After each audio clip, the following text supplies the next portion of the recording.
नमस्कार मित्रों, पिछले वीडियोज के अंदर हमने त्रिघात समीकरण को कार्डन विधि की सहायता से हल करना सीखा था जब एक्स स्क्वायर का पद क्या हो, अनुपस्थित हो। लेकिन आज हम स्टूडेंट्स कोई भी त्रिघात समीकरण दी हुई है और उसके अंदर एक्स स्क्वायर का पद तो उपस्थित है लेकिन एक्स का पद क्या है, अनुपस्थित है। तो फिर हम कार्डन विधि की सहायता से कोई भी त्रिघात समीकरण है उसका हल किस प्रकार से प्राप्त करेंगे। देखिए स्टूडेंट्स, यहां पर क्या है, एक्स स्क्वायर का पद तो क्या है स्टूडेंट से उपस्थित है। क्या है, एक्स स्क्वायर का पद तो क्या स्टूडेंट से उपस्थित है, लेकिन क्या है यहां पर एक्स का पद क्या है स्टूडेंट से अनुपस्थित है। तो फिर हमें क्या करना होगा, सर्वप्रथम हमें क्या करना होगा। देखिए स्टूडेंट्स, x बराबर 1/z पुट करना होगा। अगर किसी भी समीकरण के अंदर कार्डन विधि की सहायता से हमें हल करना है तो एक्स स्क्वायर का पद क्या है, अनुपस्थित करना होगा। और एक्स स्क्वायर का पद अनुपस्थित करने के लिए देखिए स्टूडेंट्स, एक्स की जगह यहां पर क्या रखना होगा, 1/z रखने की। z रखने के बाद में यह समीकरण एक ऐसी समीकरण में क्या होगा, रूपांतरित हो जाएगा जिसके मूल दिए गए समीकरण के मूलों के क्या होंगे स्टूडेंट से व्युत्क्रम होंगे। क्या होंगे, व्युत्क्रम होंगे। तो देखिए स्टूडेंट्स, रूपांतरित समीकरण, अतः रूपांतरित समीकरण, और रूपांतरित समीकरण है वो क्या बनेगी। देखिए स्टूडेंट्स, यहां पर 9 और x की 1/z और इसकी power 3 plus 6 1/z square minus 1 और बराबर है 0। इसको सरलीकरण करने के बाद में देखिए स्टूडेंट्स, यहां पर कितना मान आएगा, यहां पर z की पावर 3 क्या ले लेंगे, लघुत्तम ले लेंगे। और लघुत्तम लेने के बाद में देखिए स्टूडेंट्स क्या मान आएगा, यहां पर z की पावर है 3, लघुत्तम ले लिया मैंने। यहां पर क्या आएगा स्टूडेंट्स, यहां पर 9 लिखा जाएगा प्लस का चिन्ह।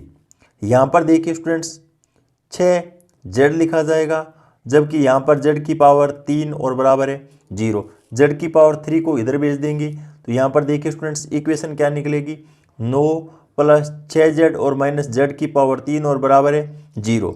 अब देखिए स्टूडेंट्स, सरलीकरण करने के बाद में यहां पर माइनस z की पावर 3 प्लस 6z और प्लस 9 बराबर है 0। यहां पर माइनस से मल्टीप्लाई करवाने पर दोनों तरफ, तो यहां पर z की पावर 3 माइनस 6z और माइनस 9 बराबर है 0। तो हमारे पास ये इक्वेशन प्राप्त हो जाती है स्टूडेंट्स। ये इक्वेशन प्राप्त हो जाने के बाद में देखिए स्टूडेंट्स, हमें क्या करना होगा, ये फॉर्मेट है वो एग्जाम्पल 1 की तरह बन गया है। अब यहां पर देखिए स्टूडेंट्स, द्वितीय पद क्या है, द्वितीय पद, या फिर हम क्या बोल सकते हैं, z स्क्वायर का पद क्या है स्टूडेंट से अनुपस्थित है। यहां पर z स्क्वायर क्या है, अनुपस्थित है। तो फिर हम यहां पर क्या है, कार्डन मेथड लगा सकते हैं स्टूडेंट्स। तो ये इक्वेशन है वो z के रूप में है। तो देखिए स्टूडेंट्स, माना यहां पर देखिए स्टूडेंट्स, समीकरण जो इसे 1 नंबर दे सकते हैं नाम, इक्वेशन फर्स्ट है। और उसके अंदर हमें क्या मानना होगा, देखिए स्टूडेंट्स, z बराबर u की पावर 1/3 और प्लस v की पावर 1/3, ये मान लेते हैं हम। मानने के बाद में देखिए स्टूडेंट्स, यहां पर क्या होगा, दोनों तरफ क्या कर देंगे, दोनों तरफ घन करने पर। अब घन करने के बाद में देखिए स्टूडेंट्स, z की पावर 3 बराबर u की पावर 1/3 और प्लस v की पावर 1/3 और पूरे की पावर है 3। यहां पर हम जानते हैं, क्योंकि देखिए स्टूडेंट्स x प्लस वाई और उसकी पावर है 3, इसका सूत्र क्या होगा, x की पावर 3 प्लस वाई की power 3 plus 3x into Y, और यहाँ पर ब्रैकेट x प्लस है y, ये सूत्र होता है। और इस सूत्र की सहायता से इसका मान निकालते हैं, z की पावर 3, यहाँ पर देखिए स्टूडेंट्स u प्लस v और प्लस 3 u की पावर 1/3 v की पावर 1/3, और यहाँ पर देखिए स्टूडेंट्स क्या आएगा, u की पावर 1/3 और प्लस v की पावर 1/3। अब देखिए स्टूडेंट्स, ये मान है वो किसके बराबर है, यहाँ पर z के क्या है, बराबर है स्टूडेंट्स। यहाँ पर देखिए, तो z की पावर 3 बराबर u plus v plus 3 u की पावर 1/3 v की पावर 1/3। इसको मैं क्या लिख सकता हूँ स्टूडेंट्स से, z लिख सकता हूँ। अब देखिए स्टूडेंट्स, पक्षांतरण करने के बाद में कितना मान आएगा, जेड की पावर 3, यहाँ पर ये टर्म LHS के अंदर माइनस, यहाँ पर 3 u की पावर 1/3 v की पावर 1/3 जेड, और ये टर्म भी LHS के अंदर माइनस u प्लस v और बराबर है 0। इसे इक्वेशन सेकंड मान लेते हैं स्टूडेंट्स। अब देखिए स्टूडेंट्स, इक्वेशन फर्स्ट और सेकंड, इसकी अगर मैं तुलना करता हूं तो उसका मान कितना निकलेगा। देखिए स्टूडेंट्स, तुलना करने पर यहां पर -6 बराबर -3 u की पावर 1/3 v की पावर 1/3, यहाँ पर माइनस से माइनस कैंसल और 3 और 6 को काट दिया तो मैंने 2। तो यहाँ पर देखिए स्टूडेंट्स, u इंटू वी का मान है वो कितना निकलेगा स्टूडेंट्स, 8 निकल कर आएगा। u इंटू वी का मान कितना आएगा, 8 निकल कर आएगा। और अब आगे देखिए स्टूडेंट्स, यहाँ पर -9 बराबर minus u plus V, minus से माइनस कैंसिल कर दिया। u प्लस वी का मान क्या है स्टूडेंट्स, 9 है। u प्लस वी का मान कितना है, 9। अब यहाँ पर देखिए स्टूडेंट्स, इसे इक्वेशन थर्ड और इसे इक्वेशन फोर्थ नाम दे देते हैं।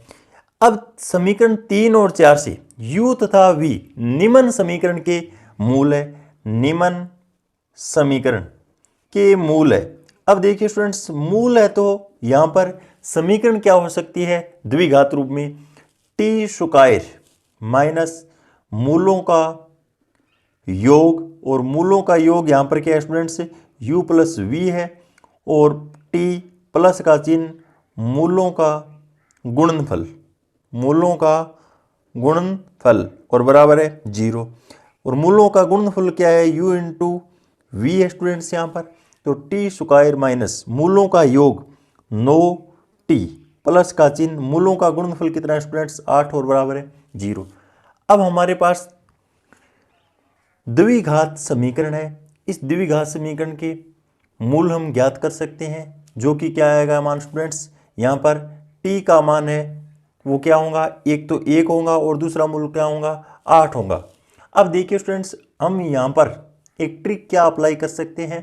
देखिए स्टूडेंट्स, यहाँ पर मूल निकालने के लिए यहाँ पर 8 के गुणनखंड करते हैं, 8 के क्या करेंगे, गुणनखंड, और इनके गुणनखंड करते हैं। तो देखिए स्टूडेंट्स, यहाँ पर क्या मान आ सकता है, एक तो इसका उत्तर 1 आ सकता है प्लस माइनस के अंदर, एक यहाँ पर 2 का भाग भी जाता है, यहाँ पर 4 का भी भाग भी जाता है, और यहाँ पर 8 का भाग भी पूरा पूरा जाता है। तो इस तरीके से हमारा आंसर है वो इन मानों में से कोई भी 2 मान होगा। और इसको चेक करने के लिए देखिए स्टूडेंट्स, यहाँ पर द्विघात है तो यहाँ पर इनका गुणनफल है वो 8 आना चाहिए, और यहाँ पर जो हमारा आंसर आएगा वो पॉजिटिव आएगा या नेगेटिव आएगा, इसके लिए हम देकार्ते का चिन्ह उपयोग में ला सकते हैं स्टूडेंट्स। यहाँ पर देखिए, यहाँ पर पॉजिटिव चिन्ह, यहाँ पर नेगेटिव चिन्ह, और यहाँ पर क्या है, पॉजिटिव चिन्ह। तो प्लस से माइनस एक चिन्ह परिवर्तन, और माइनस से प्लस यहाँ पर क्या है, दूसरा चिन्ह क्या है, परिवर्तित हो रहा है। इस प्रकार से जो हमारे मूल निकलेंगे वो दोनों के दोनों धनात्मक होंगे स्टूडेंट्स। क्या होंगे, धनात्मक मान होगा। क्या मान होगा, धनात्मक मान होगा। तो इस प्रकार से हम 1 और 8 का मल्टीप्लाई करवाते हैं तो स्टूडेंट्स हमारा क्या आंसर आता है, 8 आता है। तो इन मानों में से हम कौन से मान लें ताकि हमारा गुणनफल 8 हो, जोड़ने और घटाने पर 9 प्राप्त हो, जोड़ने और घटाने पर क्या हो, 9। तो यहाँ पर देखिए स्टूडेंट्स, हम 2 और 4 का मल्टीप्लाई करवाते हैं तो 8 मान आता है, लेकिन यहाँ पर जोड़ने और घटाने पर 9 कभी नहीं आएगा। तो इसलिए हमें क्या है, इसका मान 1 और 8 लेना होगा, 1 और 8। इस तरीके से हम हिंट के रूप में उपयोग कर सकते हैं स्टूडेंट्स। अब देखिए यहाँ से t का मान निकल जाने के बाद में, t का मान निकल जाने के बाद में यहाँ पर u का मान 1 है स्टूडेंट्स, जबकि v का मान क्या माना है हमने, 8। ये हमारी क्या है, कार्डन विधि के अंदर हमने क्रिया विधि का अध्ययन किया है।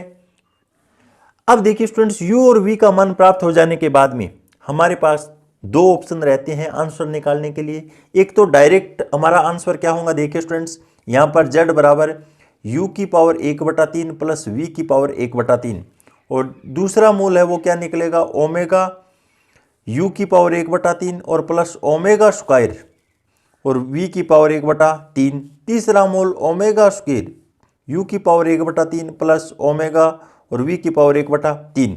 यहाँ पर देखिए स्टूडेंट्स, ओमेगा का मान है वो क्या होगा, -1 प्लस आयोटा अंडर रूट 3 और बटा 2 और ओमेगा स्क्वायर का मान -1 माइनस आयोटा अंडर रूट 3 और बटा 2। ये ओमेगा और ओमेगा स्क्वायर का मान और यहाँ पर u की पावर 1/3 और v की पावर 1/3 का मान रखकर हम त्रिघात समीकरण का हल प्राप्त कर सकते हैं। अब देखिए स्टूडेंट्स, जो हमें हल प्राप्त होगा वो क्या होगा, व्युत्क्रम हल मानना है हमें, तो क्या है उसे उल्टा कर देना है। तो देखिए स्टूडेंट्स, अगर ये मेथड हम यूज में नहीं लेते हैं, ओमेगा और ओमेगा स्क्वायर का मान भूल जाते हैं, तो फिर हमें क्या करना होगा। यहाँ पर देखिए स्टूडेंट्स, जो भी इक्वेशन दी हुई होंगे उसको हम क्या कर देंगे, संश्लेषित विभाजन क्रिया विधि से हल करेंगे स्टूडेंट्स। कौन से मेथड से, संश्लेषित विभाजन क्रिया मेथड से। सर्वप्रथम x की पावर 3 का गुणांक क्या है 9 लिख देंगे, फिर x स्क्वायर का गुणांक क्या है 6 लिख देंगे और यहाँ पर x का गुणांक क्या है 0 है और कांस्टेंट राशि या अचर या x रहित पद क्या है -1। और उसके बाद में देखिए स्टूडेंट्स, यहाँ पर x का मान 1/3 निकल कर आएगा। x का मान कितना निकल कर आएगा 1/3। तो यहाँ पर 1/3 और लिखने के बाद में संश्लेषित विभाजन क्रिया विधि अपनाते हैं, क्योंकि यहाँ पर 0 उतरेगा और यहाँ पर 9 और 0 का योग 9 आएगा स्टूडेंट्स। 9 का 1/3 से मल्टीप्लाई यहाँ पर क्या आएगा 3, 6 और 3 9, 3 का योग कर देंगे 9, 9 का वापस 1/3 से मल्टीप्लाई। इस प्रकार से यहाँ पर 0 शेष रह जाता है। तो त्रिघात से हम द्विघात के अंदर कन्वर्ट कर सकते हैं और यहाँ पर जो द्विघात समीकरण प्राप्त हुई है, यहाँ पर सीधा श्रीधराचार्य सूत्र अप्लाई कर सकते हैं, -b plus minus under b square minus 4ac और बटा 2a। तो डायरेक्ट आंसर हमारा यही निकल कर आएगा स्टूडेंट्स।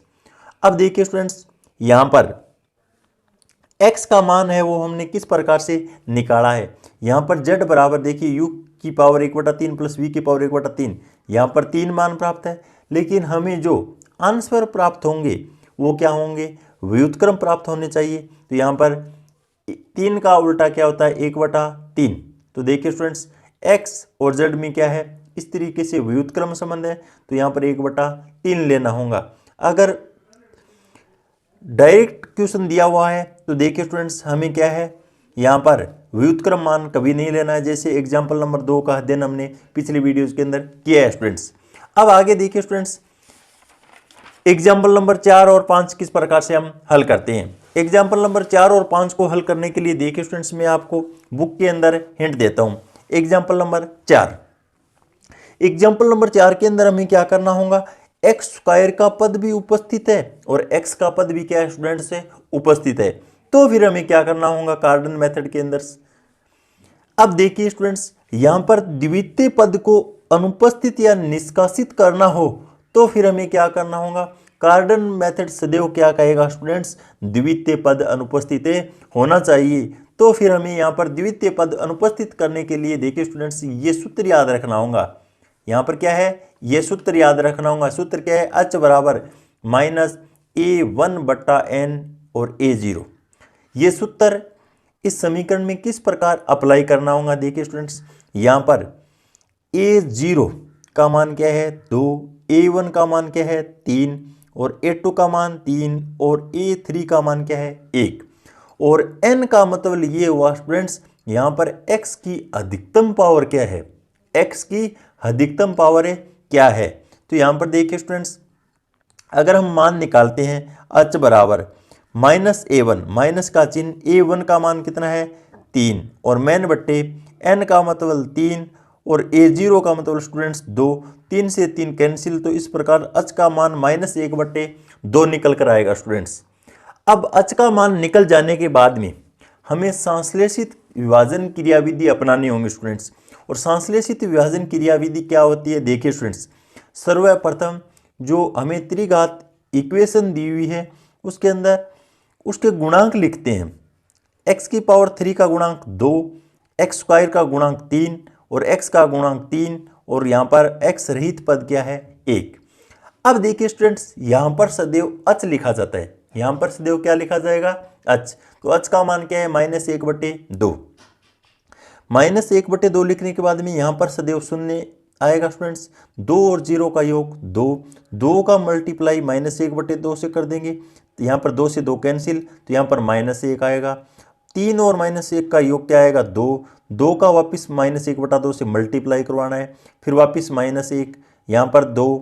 इस प्रकार से देखिए स्टूडेंट्स, यहाँ पर 0 मान, यहाँ पर A3 लिखा जाएगा क्योंकि ये A3 का मान है। और A3 किस प्रकार से हमें पता चला कि A3 आएगा, यहाँ पर देखिए स्टूडेंट्स, अगर x की पावर 3 के रूप में है तो यहाँ पर A3 आएगा, x की पावर 4 के रूप में इक्वेशन हो तो यहाँ पर A4 लिखा जाता है सदैव स्टूडेंट्स। अब अगला पद आएगा वो A2 लिखा जाएगा, यहाँ पर A1 लिखा जाएगा स्टूडेंट्स। और यहाँ पर सदैव -1/2, फिर वापस यहाँ पर शून्य उतारना होगा, 2 और 0 का योग 2, 2 का इससे मल्टीप्लाई, तो यहाँ पर -1, और 2 और -1 का योग 1, 1 का -1/2 से गुणा, -1/2। यहाँ पर देखिए स्टूडेंट्स, 2 में से हाफ घटा देंगे तो 3/2, जो कि क्या है A2 का मान होगा। इस तरीके से A0, A1, A2, A3 का मान निकल जाने के बाद में हमें रूपांतरित समीकरण प्राप्त करनी होंगी। रूपांतरित समीकरण किस प्रकार से, देखिए स्टूडेंट्स, A0 को z की पावर 3 से मल्टीप्लाई, A1 को z स्क्वायर से यहाँ पर, और A2 को z से मल्टीप्लाई, और A3 अंतिम पद लिखा जाएगा z रहित। इस प्रकार से A0, A1, A2, A3 के मान लिखने के बाद में हमें इक्वेशन सेकंड प्राप्त होती है स्टूडेंट्स। क्या है इक्वेशन सेकंड।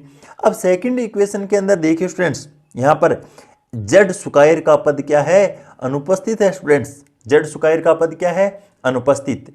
लेकिन हम जानते हैं स्टूडेंट्स, z बराबर एक सूत्र क्या होता है, x माइनस h होता है। ये ध्यान में रखना स्टूडेंट्स, z बराबर सूत्र क्या होता है, x माइनस h होता है। जबकि h का मान क्या है स्टूडेंट्स, -1/2, तो यहाँ पर x प्लस 1/2 हो जाएगा स्टूडेंट्स। अब समीकरण सेकंड से देखिए स्टूडेंट्स, यहाँ पर z हम कॉमन ले सकते हैं, कॉमन लेने के बाद में 2z² प्लस 3/2, तो z का एक मान तो 0 आएगा और दूसरा मान है वो प्लस माइनस i√3/2 प्राप्त होगा स्टूडेंट्स। लेकिन समीकरण 3 से हम जानते हैं, यहाँ पर x का मान निकालना चाहें तो देखिए स्टूडेंट्स, z -1/2, तो हमारे अभिष्ट मूल क्या प्राप्त होंगे, देखिए स्टूडेंट्स, यहाँ पर एक मूल तो -1/2 प्राप्त है ही, क्योंकि 0 -1/2 0 आएगा, 0 -1/2 1/2 आएगा। दूसरा मूल है वो क्या होगा स्टूडेंट्स, यहाँ पर z प्लस माइनस i√3/2, और इसमें से क्या है हाफ घटाना होगा, आगे पीछे कोई टर्म कैसे भी लिख दो स्टूडेंट्स, -1/2 प्लस माइनस i√3/2। इस तरीके से भी हम मान निकाल सकते हैं।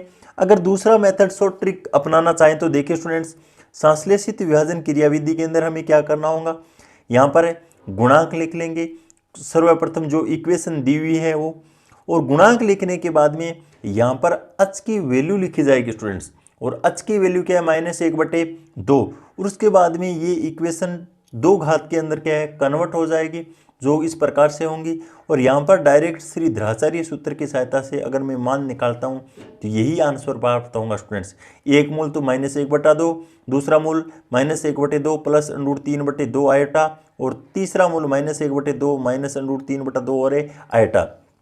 इस तरीके से आपके पास यहाँ पर आंसर निकालने के लिए 2 मेथड यूज में ले सकते हो।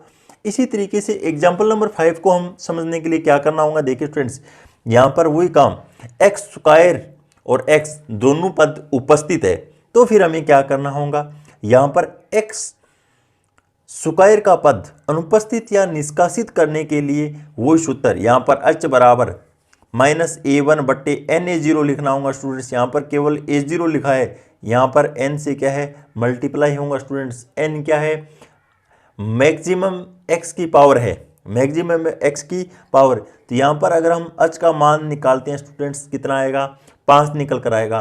फिर वही क्रिया संश्लेषित विभाजन क्रियाविधि, यहाँ पर 5, यहाँ पर 5, यहाँ पर 5, x की पावर 3 का गुणांक 1, x² का गुणांक -15, x का गुणांक -33, और x रहित पद क्या है 847। फिर वही प्रोसेस करनी है स्टूडेंट्स। प्रोसेस करने के बाद में आगे हमें क्या करना होगा, देखिए स्टूडेंट्स, रूपांतरित समीकरण इस प्रकार से प्राप्त हो जाएगी। यहाँ पर देखिए ये क्वेश्चन है वो पहला क्वेश्चन बन जाता है हमारा। इस तरीके से z की पावर 3 z, क्योंकि यहाँ पर z स्क्वायर का पद क्या हो गया है स्टूडेंट्स, अनुपस्थित हो गया है। और कार्डन मेथड तो यही चाहता है कि जेड स्क्वायर का पद क्या हो, अनुपस्थित हो। अब हम सूत्र जानते हैं जेड बराबर एक्स माइनस एच होता है स्टूडेंट्स। यहाँ पर क्या बोल सकते हैं, एक्स माइनस 5 बोल सकते हैं। फिर वही काम हमारा जेड बराबर यू की पावर 1/3 और प्लस वी की पावर 1/3 त्रिघात 2 की हल है। फिर यहाँ पर दोनों तरफ घन कर देंगे स्टूडेंट्स। घन करने के बाद में और तुलना करने के बाद में यहाँ पर u इंटू वी और u प्लस वी का मान प्राप्त हो जाता है। फिर हमें u और v में निम्न समीकरण के मूल और यहाँ पर एक द्विघात समीकरण प्राप्त कर लेते हैं। और वो द्विघात समीकरण किस प्रकार से, टी स्क्वायर माइनस मूलों का योग और गुणा टी और प्लस गुणनफल, मूलों का गुणनफल और बराबर है 0। इस प्रकार से मूलों का योग यहाँ पर कितना मान है, -432। तो यहाँ पर क्या होगा स्टूडेंट्स, प्लस हो जाएगा। और टी का टी और यहाँ पर मूलों का गुणनफल क्या है, 36 की पावर 3। तो यहाँ पर 36 की पावर 3। और इसको यहाँ पर हल करने के बाद में यहाँ पर हमारा मान कितना आएगा स्टूडेंट्स, -216। इस प्रकार से देखिए स्टूडेंट्स, टी का मान हमारे पास क्या है, 2 मूल प्राप्त होने चाहिए थे। यहाँ पर क्या है, u और v का मान -216 है। तो u की पावर 1/3 और v की पावर 1/3, इसका मान -6 और -6 आएगा। अब यहाँ से देखिए स्टूडेंट्स, यहाँ पर विवेचक का मान क्या है, 0 है। विवेचक का मान क्या है, 0 है। तो इसलिए हमारे जो 2 मूल प्राप्त होंगे वो दोनों के दोनों मूल समान प्राप्त होंगे। इस तरीके से देखिए स्टूडेंट्स, हमने क्या है, त्रिघात समीकरण उसकी प्रकृति के अंदर अध्ययन किया है। ये देखिए स्टूडेंट्स, बहुत गहराई की बातें हैं आप जानने के इच्छुक हो तो इस यहाँ पर विवेचक का मान निकाल कर हम यहाँ पर हमें इस बात का पहले से पता अंदाज़ा लग जाता है कि यहाँ पर जो मूल प्राप्त होंगे वो दोनों के दोनों क्या होंगे स्टूडेंट्स, समान प्राप्त होंगे। और अन्यथा देखिए स्टूडेंट्स, ट्रिक की सहायता से अगर आप क्वेश्चन को हल करना चाहे तो यहाँ पर ये मेथड भी आप अपना सकते हो स्टूडेंट्स। क्योंकि u का मान और v का मान समान है तो z बराबर -6 और -12 आएगा स्टूडेंट्स। तो z बराबर x -5। तो इस प्रकार से x का मान हमें -7 प्राप्त होगा, जो कि यहाँ रख देंगे। और ये क्या है, एक द्विघात समीकरण होंगी, जो इसको सरलीकरण करने के बाद में ये मूल प्राप्त होंगे स्टूडेंट्स। अगर हम यहाँ पर सूत्र की सहायता से मान निकालना चाहें तो देखिए स्टूडेंट्स, पहला मूल है वो u की पावर 1/3 प्लस v की पावर 1/3 और दूसरा मूल ये निकलेगा, जबकि तीसरा मूल ये निकलेगा। ओमेगा का मान क्या होता है स्टूडेंट्स, -1 प्लस i√3/2, जबकि ओमेगा स्क्वायर बराबर -1 और -i√3/2। ये मान इस सूत्र के अंदर रखकर हम हल प्राप्त कर सकते हैं। अन्यथा हमारे पास एक शॉर्ट ट्रिक है, वो मैंने आपको बता दी है स्टूडेंट्स। इस तरीके से देखिए स्टूडेंट्स, कार्डन मेथड के अंदर हमारे पास कितने टाइप के क्वेश्चन आ सकते हैं। देखिए स्टूडेंट्स, कार्डन मेथड के अंदर यहाँ पर पहला क्वेश्चन है वो क्या मिल सकता है हमें। देखिए स्टूडेंट्स, x की पावर 3 माइनस 15x 126 बराबर है 0। यहाँ पर x स्क्वायर क्या है, अनुपस्थित है स्टूडेंट्स। x स्क्वायर क्या है, अनुपस्थित है। तो यहाँ पर तो हमें कोई कुछ करना ही नहीं है, डायरेक्ट क्या है, कार्डन मेथड यूज में ले सकते हैं। लेकिन अगर हमें क्या है, देखिए स्टूडेंट्स, अगर x स्क्वायर का पद उपस्थित हो सवाल के अंदर, क्या हो, उपस्थित हो सवाल के अंदर, तो फिर क्या करना होगा। देखिए स्टूडेंट्स, उपस्थित होने पर हमें क्या होगा, x की जगह 1/z या फिर 1/y जो हमें उचित लगे वो क्या रख कर हमें क्या है, एक्स स्क्वायर का पद क्या करना होगा, गायब करना होगा स्टूडेंट्स। क्या करना होगा, गायब करना होगा। फिर हम इस क्वेश्चन को हल कर सकते हैं। जैसे एग्जाम्पल के तौर पर देखिए स्टूडेंट्स, 9x की पावर 3 प्लस 6x स्क्वायर और -1 बराबर 0। यहाँ पर x स्क्वायर का पद उपस्थित है तो यहाँ पर हमें क्या करना होगा, x बराबर 1/z पुट कर हम समीकरण प्राप्त कर लेंगे। अब आगे देखिए स्टूडेंट्स, तीसरी टाइप का क्वेश्चन क्या प्राप्त हो सकता है हमें, 2x की power 3 plus 3x square plus 3x और प्लस 1 और बराबर है 0। यहाँ x स्क्वायर भी उपस्थित है और x भी क्या है, उपस्थित है। तो फिर हमें क्या करना होगा, यहाँ पर द्वितीय पद निष्कासित करने के लिए हमारे पास एक सूत्र क्या होता है। देखिए स्टूडेंट्स, बराबर -a1/n a0। इस सूत्र की सहायता से देखिए स्टूडेंट्स हम संश्लेषित विभाजन क्रिया की सहायता से द्वितीय पद को क्या है अनुपस्थित कर सकते हैं।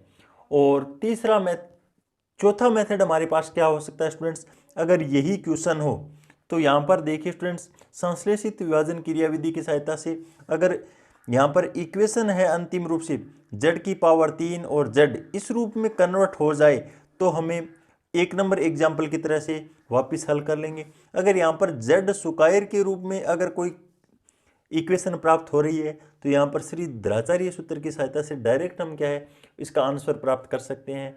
अगले वीडियोज़ के अंदर हम स्टूडेंट्स फेरारी विधि का अध्ययन करेंगे। तब तक के लिए धन्यवाद स्टूडेंट्स।